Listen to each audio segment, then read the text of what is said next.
Con la ciencia y la razón hemos conseguido que nuestro mundo parezca coherente. Sin embargo, algunas personas intentan quebrar esta membrana, haciendo que todo entre en el caos, que la magia aparezca. Hoy, en las pantallas, Exoterroristas, segunda edición.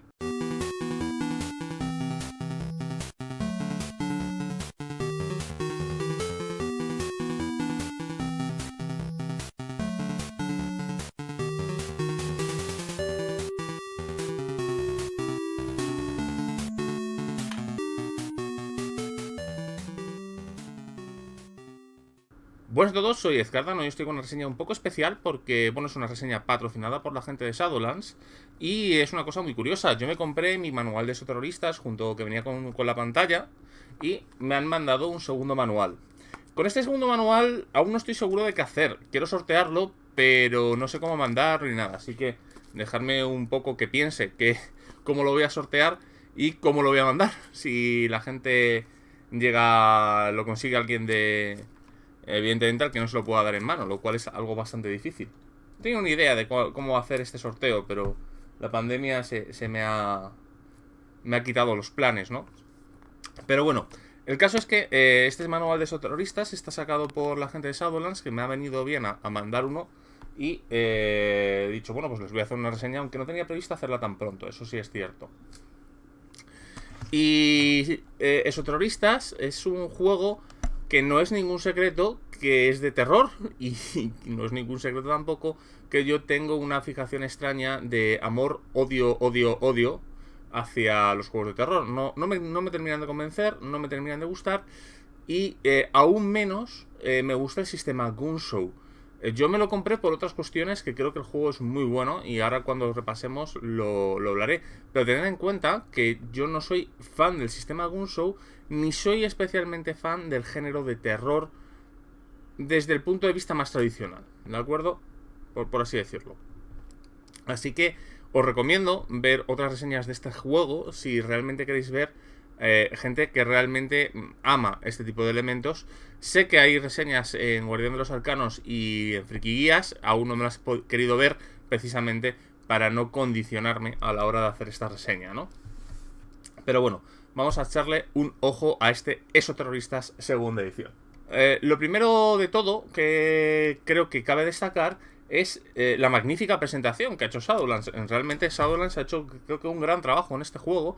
Yo ni he visto ni la primera edición ni he visto el original, pero desde luego la edición me parece bastante buena. Me parece una auténtica maravilla. Vais a ver que a pesar de que utiliza fotos retocadas, bueno, de vez en cuando tiene ilustración, he de reconocer que les ha quedado muy bien. Me recuerda un poco en este punto a lo que tiene Fragmentos, que pese a ser fotos de retocadas, creo que con lo que los quiere mostrar hacen un gran trabajo.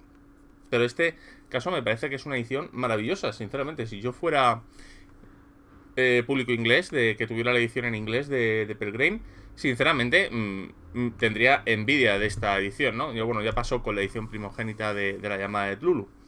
Pero bueno, ¿qué nos trae exactamente este libro? Primero nos va a hablar de los conceptos básicos, ¿no?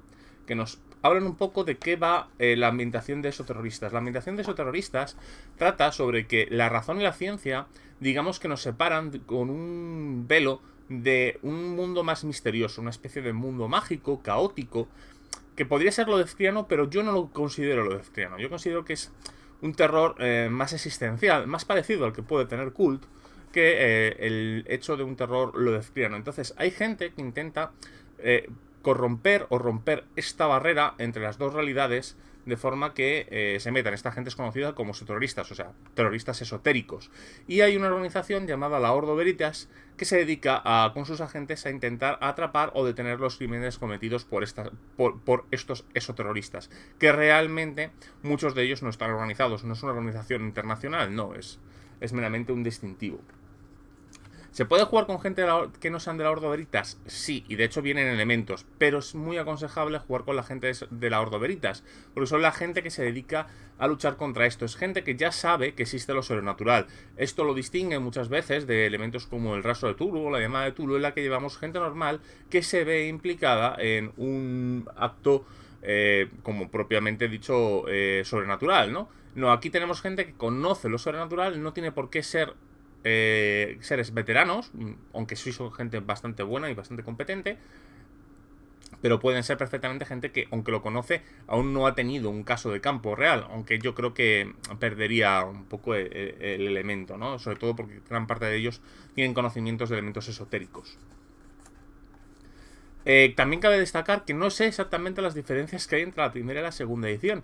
Yo pensaba que esta segunda edición era la última iteración del sistema Gunshow, que habríamos podido ver en juegos más modernos, pero leyendo por foros, incluso en hilos de Reddit o en foros de RPGNet, no he encontrado a nadie que me sepa decir exactamente cuáles son las diferencias. Parece ser que meramente se han limitado a agregar algunos elementos que venían en suplementos o que venían en...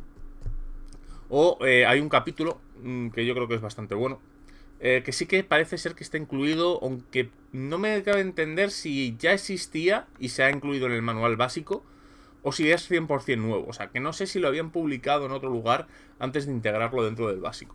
Ya hablaremos con él porque creo que es uno de los capítulos más interesantes. No el más interesante, al menos para mí. Tu personaje. Aquí nos van a hablar de cómo creamos nuestro personaje.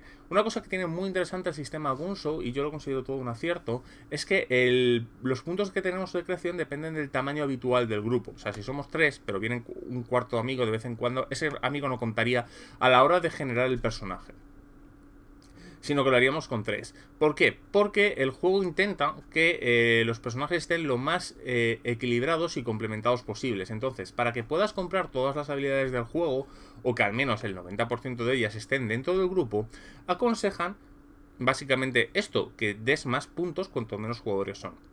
Esto yo lo considero un acierto y es una de las cosas que sí que me gustan bastante del sistema de Gunshow. Mi problema con el sistema de Gunshow lo vamos a ver cuando hablemos del sistema de juego. Es un problema sobre la filosofía que está hecha, pero creo que es una genialidad. Está hecho por un genio como Robin DeLau, que creo que, bueno, era el indie antes de lo indie, ¿no? Y bueno, nos hablan de las habilidades de investigación. El juego divide las habilidades en 2 packs: habilidades de investigación y otras habilidades. Las habilidades de investigación son lo que nos van a permitir investigar los crímenes, y por lo tanto no puedes esquivarlas, tienes que tener una serie de puntos concretos ahí dentro. Y después están las otras habilidades, cosas como atletismo o pegar tiros, que el juego considera que son importantes pero no son claves. Y el juego pone como clave la resolución del misterio, y por tanto tú no puedes esquivar las habilidades investigativas. Tenemos una gran cantidad de habilidades de investigación que todas entran dentro de distintos ámbitos. A lo largo del libro vamos a ver un montón de cuadraditos que nos hablan de distintos elementos, sobre todo de lo que tiene que ver con Ordo Veritas o los elementos sobrenatural. Entonces, no solo a veces nos hablan de la ambientación y otras cosas de cómo la ambientación influye dentro del personaje, ¿no? Por ejemplo, uno de estos cuadros nos indican que todos los personajes del Ordo Veritas empiezan con Ocultismo 1.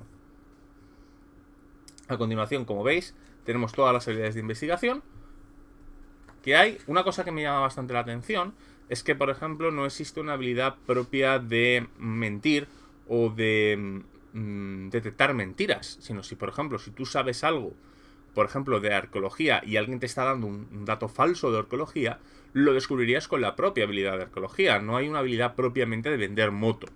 Eso me gusta y no me gusta a la vez. O sea, me gusta porque es verdad que una persona muy experta es difícil que le cueles un dato falso.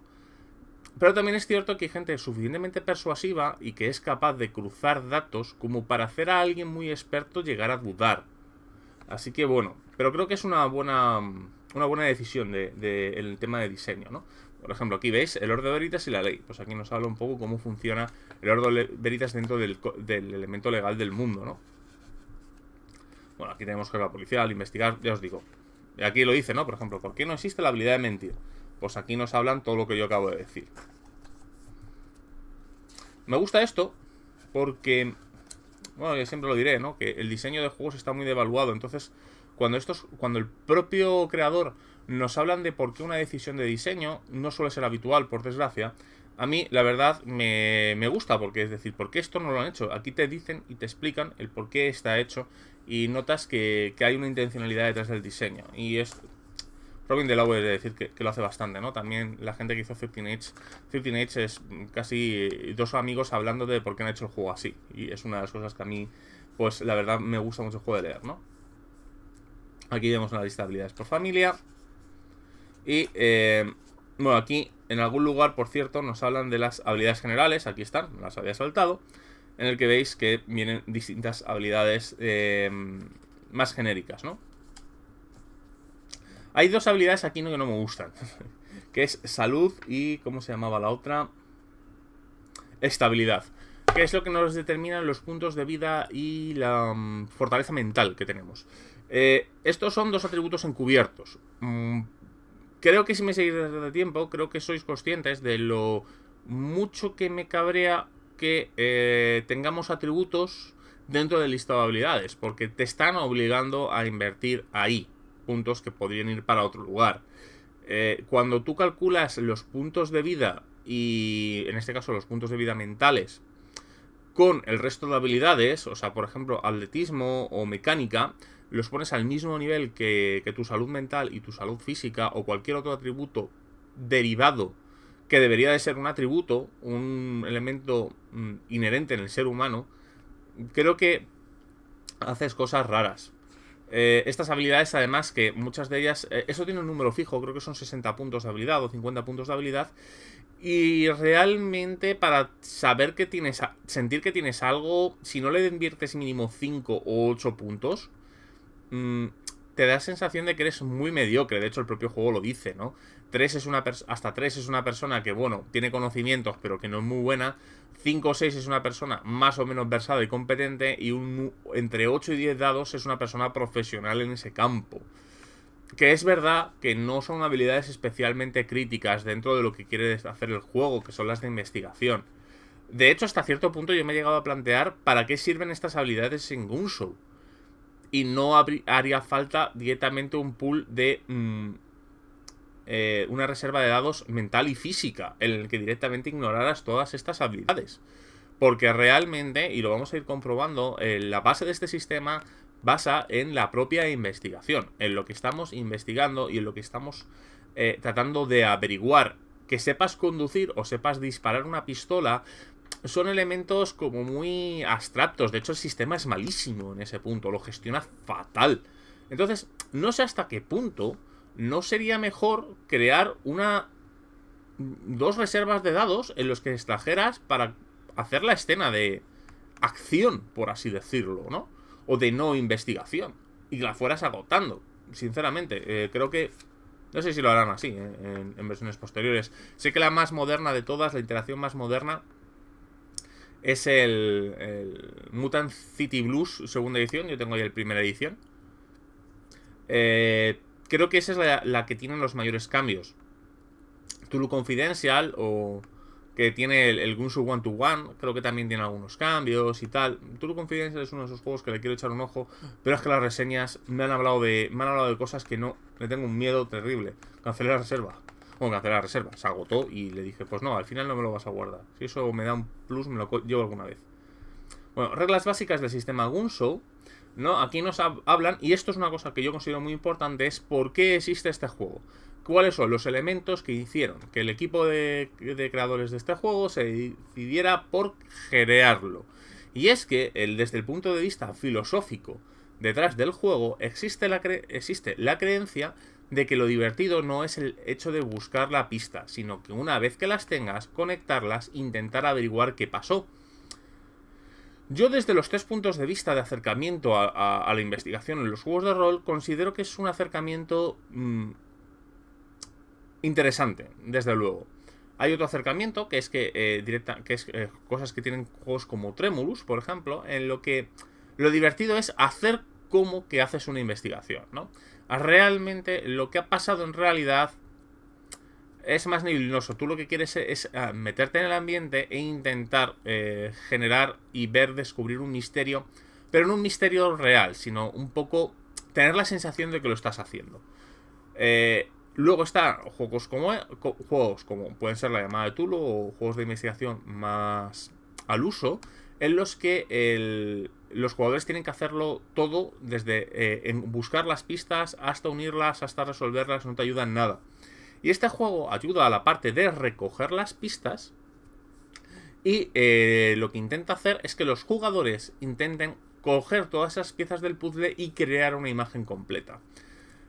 ¿Por qué? Porque presuponen que si tú pierdes pistas clave, porque el juego regala las pistas, considera clave, y luego tiene pistas flotantes, que son las que el juego no intenta no regalarte. Esto de regalar las pistas llegaremos un poco más adelante.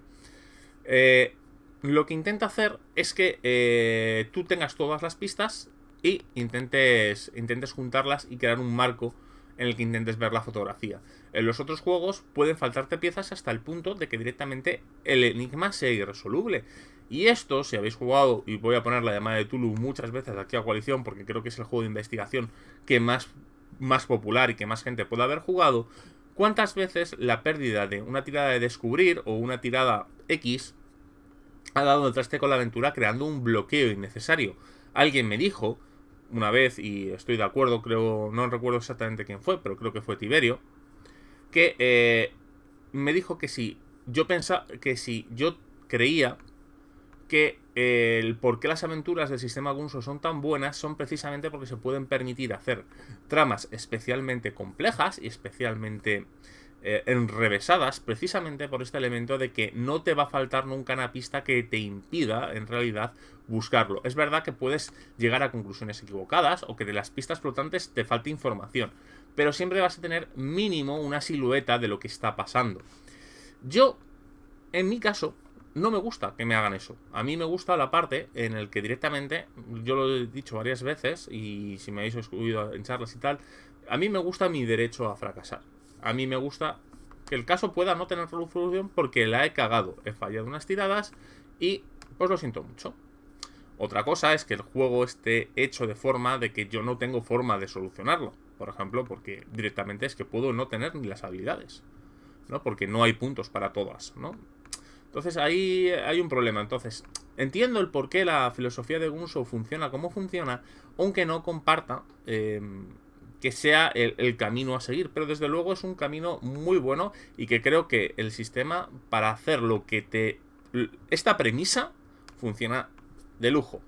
Hasta el punto, y ya os digo, que las aventuras de este sistema y algunas de las ideas son brutales. Y de hecho yo me lo he comprado por eso. Luego llegaremos. Bueno, aquí ya veis, está el señor Delau comentando todo.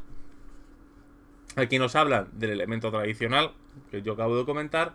Y aquí nos hablan de la estructura del misterio, ¿no? Cómo generar un misterio desde que se detona la investigación, qué hay detrás, cuáles son sus antagonistas, cómo se estructura la historia, la reunión de pistas, ¿no? Que los jugadores van a las distintas escenas e intentan recuperar pistas. Tienen las pistas clave. Estas son las que yo digo que te regalan. En realidad no es que te regalen. A ver, te las dan con tus habilidades, ¿no? Tú llegas a un sitio y dices, bueno, pues investigo lo que es el salón con mi habilidad de recogida de pistas. Pues te da una serie de pistas, ¿no? Y después dices, bueno, pero quiero comprobar un segundo las fotos que hay encima de la encimera. Tengo habilidad de fotografía, con lo cual, pues en teoría puedo hacerlo, ¿no? Y si esas fotos tienen algunas pistas clave, también te las dan. No, por eso te digo que te regalen es algo muy abstracto. A mí, yo le digo que te regalan, pero realmente no es directamente que llegas, dame la carpetita de las pistas. No, tienes que intentar interactuar, ¿no? Por ejemplo, si yo tengo la habilidad, yo qué sé, arqueología y unas piezas embaladas que estaba el tipo desembalando cuando murió, pues directamente llego allí y ¿qué es esto, no? ¿Cuánta arqueología tienes? Pues tengo arqueología 3. Pues lo que ves es esto, ¿no? Y después existen los beneficios especiales, que es cuando nosotros apostamos habilidad. Porque tú puedes en cualquier momento, que aquí lo llaman pistas poco evidentes, ¿no? Aquí ves, pistas gratuitas, pistas poco evidentes, que son, que yo apuesto. Yo apuesto 2 puntos de arqueología que aquí a algo. Y esa apuesta me puede generar información adicional o pistas nuevas. Es importante saber que yo haga apuesta con mi habilidad, la habilidad no la toca.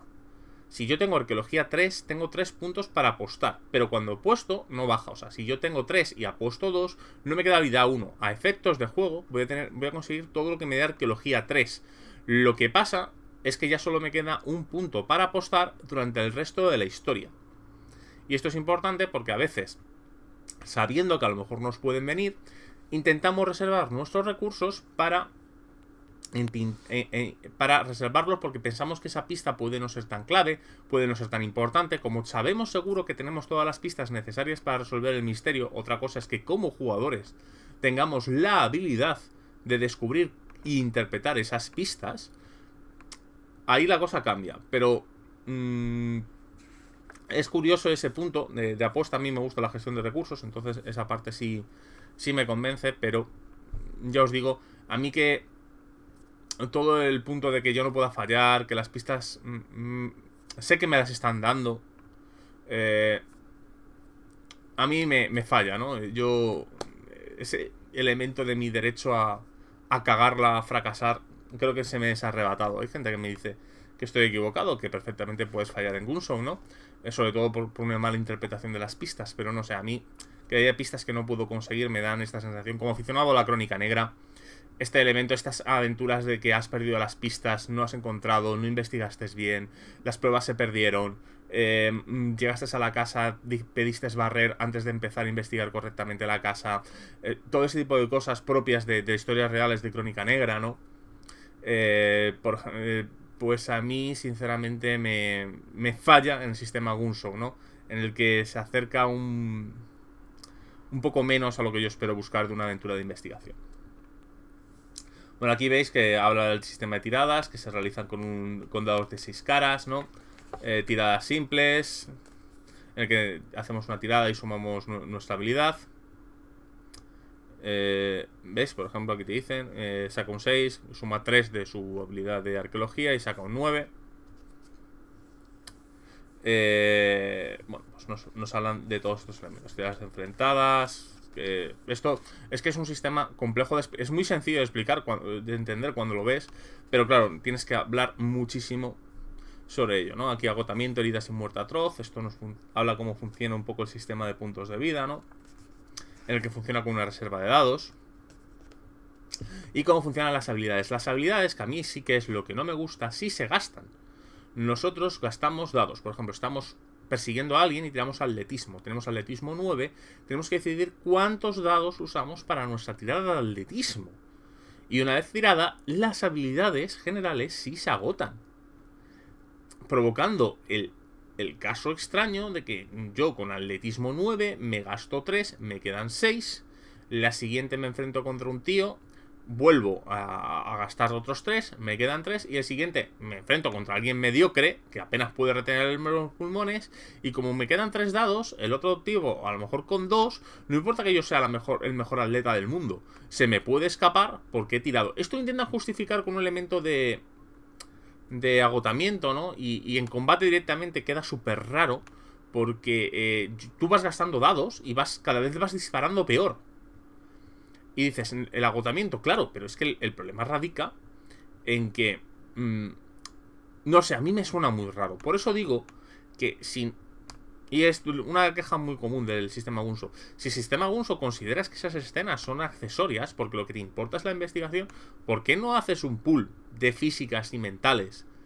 Y directamente vas cogiendo del pool lo que vas queriendo. Es un pool grande de 20, 30 dados. Y los vas gastando a lo largo de la investigación. Si al fin y al cabo estas escenas son accesorias hasta cierto punto. El juego no va de... Bueno, o sea, incluso en cosas como películas como Seven, ¿no? Terminas persiguiendo al malo. Pero que el juego no va de eso. El juego va de cómo coges las pistas, las investigas, vas a preguntar sobre ellas, investigas en la biblioteca sobre tal elemento, vas a interrogar a sospechosos, te peleas con la máquina de... la centrifugadora de ADN. Va de todo eso, no va de cómo persigues a la gente o cómo le disparas. Entonces, a mí ese es el pequeño fallo que yo le veo. O sea, si pretendías hacerlo, pues hazlo del todo. Bueno, aquí nos funciona cómo funciona todo el daño tanto físico como mental. El sistema mental, por cierto, no funciona como en el rastro de Tulu, para aquellos que estéis analizados, que es al fin y al cabo el sistema Gunso que más popularidad dio. Porque aquí existe, en la llamada de Tulu existían 2 puntuaciones, aquí solo existe la de estabilidad, que es lo mal que lo estás llevando, ¿no? Tu estrés mental hasta el punto de que te puedas llegar a quebrar por un caso. A mí no me gustan estos sistemas. Puedo entender que en un juego llamado Exoterroristas, en el que pretendas dar esa sensación de terror, tarde o temprano tendrás que funcionar con sistemas como estos. Y si bien entiendo lo que hay detrás y el rastro de Tulu me parece de los mejores, la simplificación aquí a un único elemento y que directamente estos subsistemas no me gustan nada, los detesto, no hacen que yo tenga una versión positiva de este sistema. ¿De acuerdo? Pero bueno, mal funciona, ¿no? Elementos de trastorno mental, evaluación psicológica y cómo mejorar el personaje con puntos de experiencia. Yo os digo, el sistema está para lo que quiere hacer, que es este sistema en el que lo divertido es intentar resolver el puzzle con las piezas sobre la mesa. Creo que el sistema es bastante funcional. El sistema de acción no es ningún secreto, y esto lo dice casi todo el mundo. Podría ser mejor. Yo creo que si no, para ti no es importante como diseñador del juego, quítale importancia. No te esfuerces en hacer algo que no va a contentar a nadie. Ya que no vas a contentar a nadie, directamente lánzate a la piscina. Pero bueno, eso es una opinión puramente personal. Y ya os digo, el sistema, si os gusta eso, o sea, esto que os estoy comentando, de investigar y la sensación de investigar, porque los os vais a tener que romper vosotros la cabeza uniendo las piezas. O sea, lo que te regalan son las piezas, no te regalan el montarlas. Lo cual, esto es importante. O sea, cuando yo digo que las pistas te las regalan, es porque te regalan las piezas. Y a mí, la sensación de que me faltan piezas, de que la he cagado, o que no he llegado, o que por algún motivo se me han negado piezas, a mí es algo que me estimula. El juego considera que eso es frustrante, y entonces te regala las piezas porque considera lo estimulante es con las piezas montar el puzzle. Así que, si os gusta la filosofía de que con las piezas montar el puzzle, el sistema es muy bueno. Si sois como yo y os gusta el propio hecho de buscar y construir las piezas, el sistema se queda un poco cojo. Y donde todo el mundo he visto que concuerda es que el sistema de acción o habilidades generales en realidad no funciona especialmente bien. Capítulo 4. Joder, llevamos media hora y no llevo ni 100 páginas de libro, ¿eh? Bueno, capítulo 4, Ordo Veritatis. Aquí nos van a hablar de lo que es la propia organización del Ordo Veritatis, ¿no? Cómo está estructurada, cómo está creada, por qué se creó, cuáles son sus códigos, cuáles son sus métodos habituales, cómo se dedica a analizar, cómo manda a los agentes a los lugares, cuáles son sus protocolos de investigación, de neutralización para solucionar los casos, el papeleo que tiene que hacer, el organigrama, todo lo que cree, todo lo que sabes y todo lo que no. Creo que es un capítulo muy extenso, es muy denso. Este capítulo es especialmente denso en lo que se refiere de muchísima información sobre la propia organización. Pero creo que es muy interesante porque le da mucha profundidad a los personajes. Tienes la sensación de estar trabajando para una agencia. Creo que eso es importante.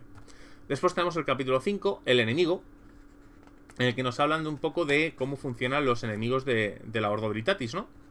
Qué se dedican a hacer y por qué lo hacen, cuáles son sus motivaciones, cuáles son sus células, qué misterios tienen, cómo se comunican entre sí. Aunque ya os he dicho que esto no es una organización mundial, sí es cierto que existen pequeñas microorganizaciones con fines relativamente comunes. Entonces este capítulo, incluso aunque no os guste Exoterroristas o no vayáis a jugar al juego Exoterroristas o a la Orden Veritatis, he de decir que tienen un montón de personajes y organizaciones muy útiles para otros juegos de rol.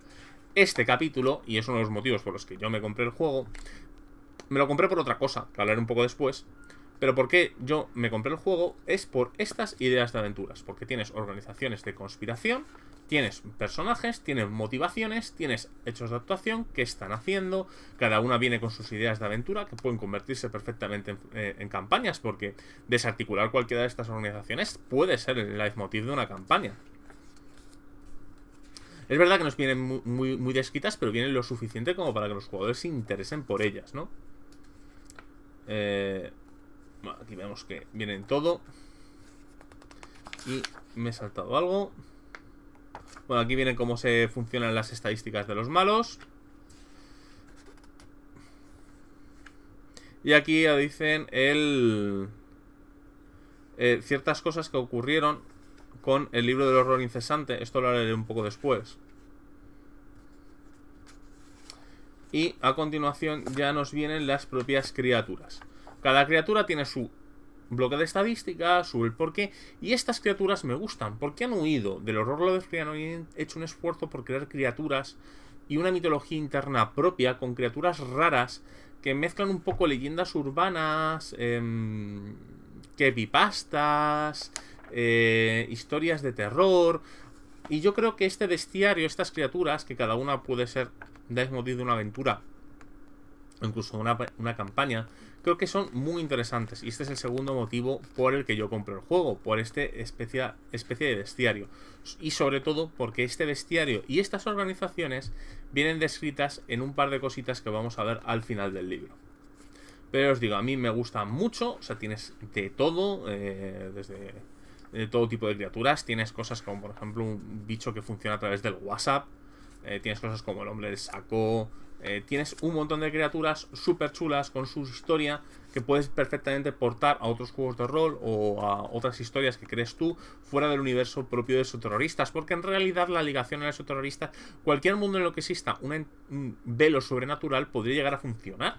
Si tú quieres coger cualquiera de estas criaturas y llevarla a Mundo de Tinieblas o incluso juegos como Savage World, como sus estadísticas realmente tienen tan poco peso en lo que quieras es la historia, perfectamente puedes llevártela a cualquier otro tipo de investigación. Puedes llevar a la llamada de Tulu si quieres, y algunas de ellas son súper interesantes. Mira, esta me recuerda a la de Final Fantasy, a la de Resident Evil 7, ¿no? Y criaturas como, por ejemplo, criatura hongo, ¿no? La verdad, este capítulo es buenísimo y hasta el punto que yo consideré que me compensaba comprar el juego por el capítulo de los malos. Aquí nos hablan de diseñar aventuras. Y el problema que tiene el sistema Gunshow, por los preceptos que yo he dicho, es que es muy difícil diseñar.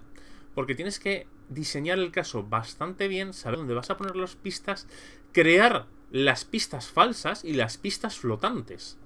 Porque una cosa, cuando tú te lees las aventuras, claro, que te regalen las pistas, tienen un elemento de malicia. Porque hay pistas que te dan que no tienen nada que ver o que te pueden confundir o no encajar o embarrar toda la fotografía, ¿no? Crear esas cosas en Gunshop es especialmente complejo. Y si te vas a salir de las aventuras oficiales o de las aventuras que se tardan mucho tiempo en crear, el juego se descrebaja un poquito. Entonces a mí esta guía de crear aventuras y de dirigir aventuras no me termina de todo funcionar. ¿Ves? Aquí pone pistas flotantes, pistas coaccionadas, pistas de presagio, pistas restringidas, de cronometrada. Porque hay que creer... Claro, esto te lo dan hecho en las aventuras oficiales, pero cuando las estás creando tú, es realmente complejo diseñar algunas de estas historias, ¿eh? Pero difícil, incluso aunque seas veterano, diseñar una aventura potable de esos terroristas con el sistema Gunshow es complicado, muy complicado. Y aquí intentan un poco enseñarnos y hacerlo. Pero yo os digo que es difícil.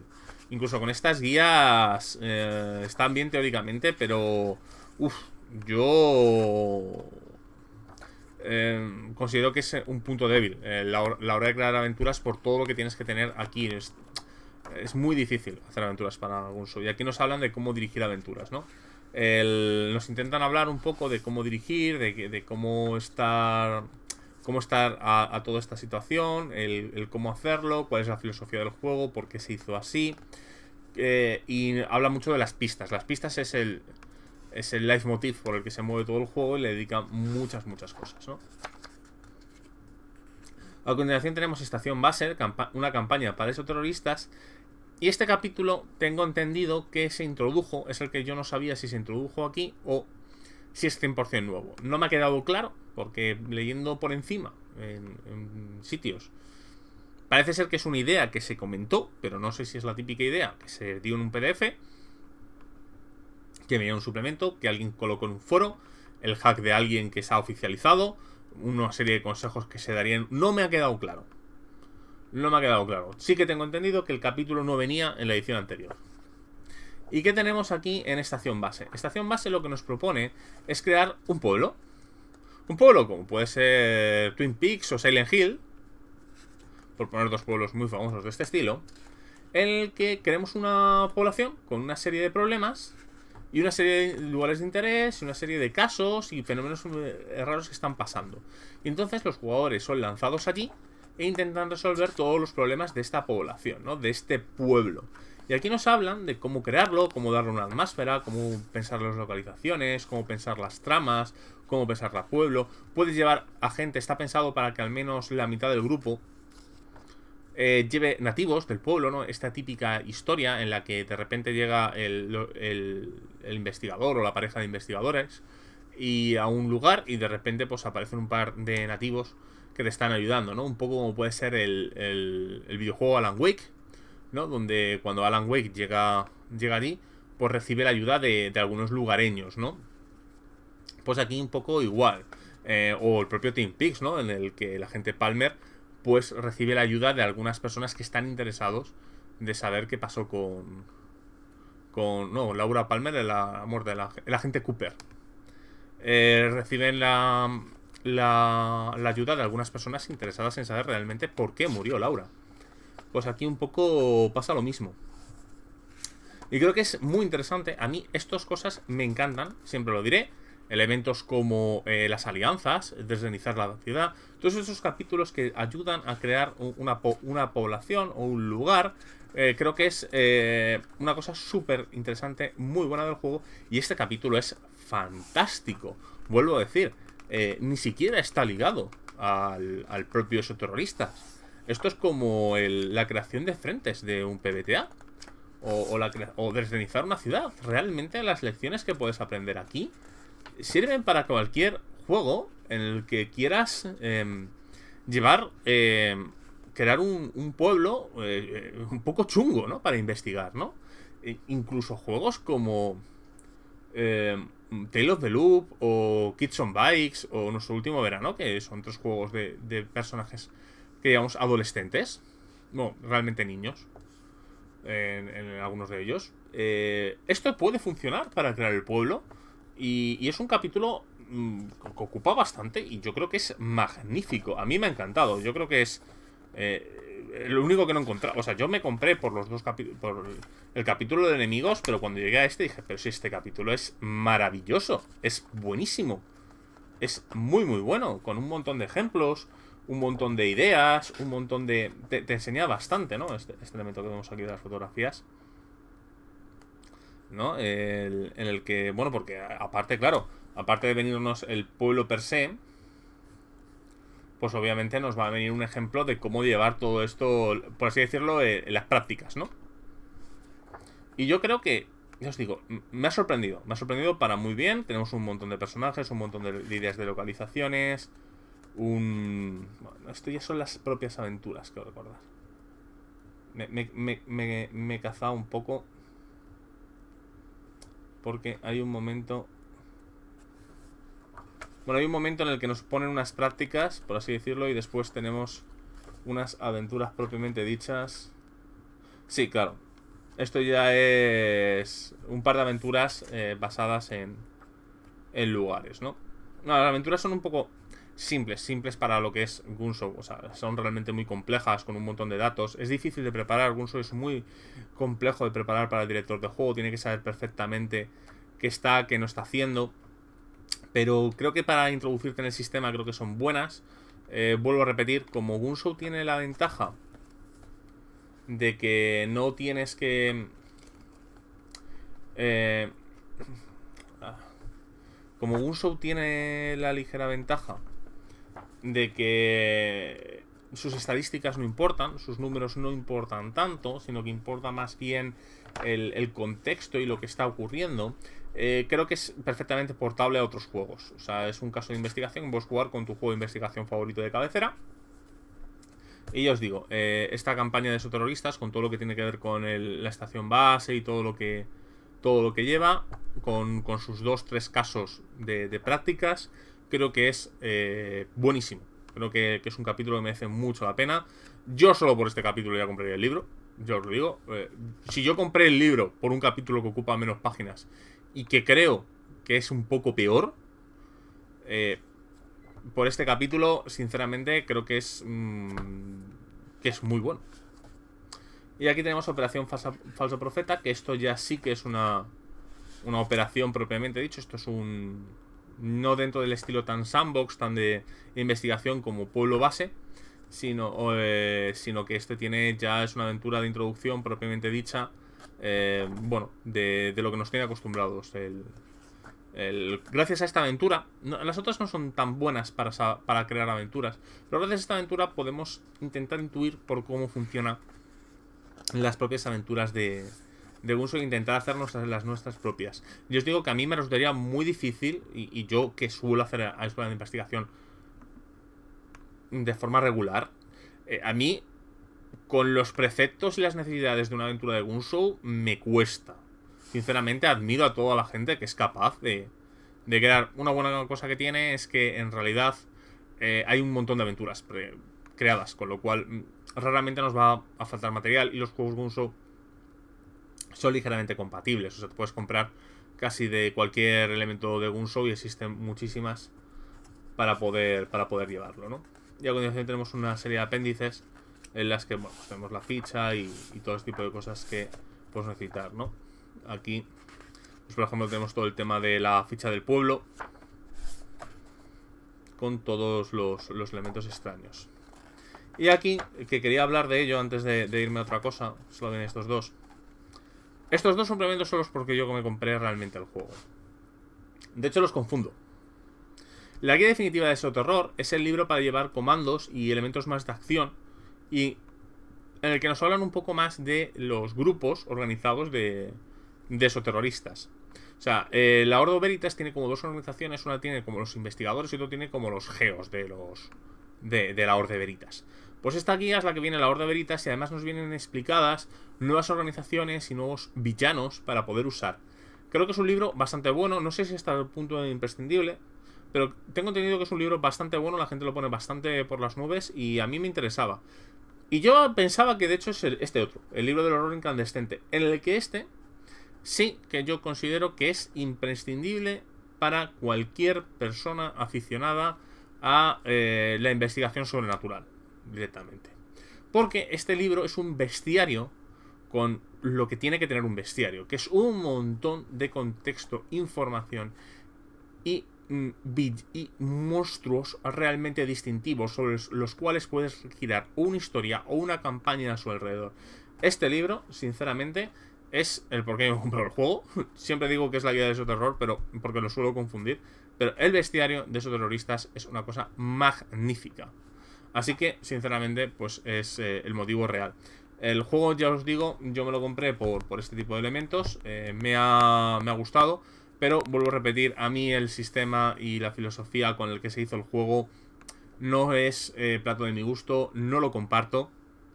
Entiendo perfectamente por qué se hizo, pero a mí no me termina de convencer.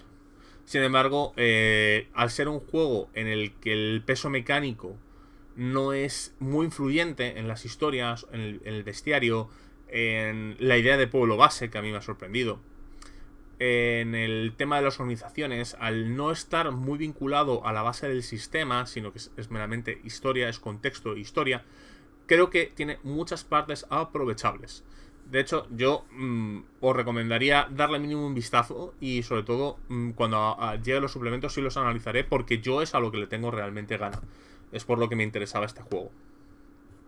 Y bueno, esto es todo. Como os cuento, este segundo libro, en algún momento descubriré cómo sortearlo o sabré qué hacer con él, así que estar atentos tanto a los directos como a las reseñas. En el momento en el que se me ocurra o que alguien me dé una buena idea, veré cómo puedo sortear este segundo libro, que ya os digo que fue entregado por la gente de Shadowlands, y como agradecimiento pues les hago esta reseñita y bueno, sortearé el libro, ¿no? Porque al fin y al cabo yo ya me compré el mío.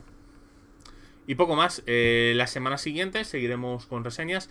No sé exactamente el qué. Hay un par de cosas que estoy dudando. Creo que tocará el bestiario del noveno mundo para Numenera. Así que, hasta luego.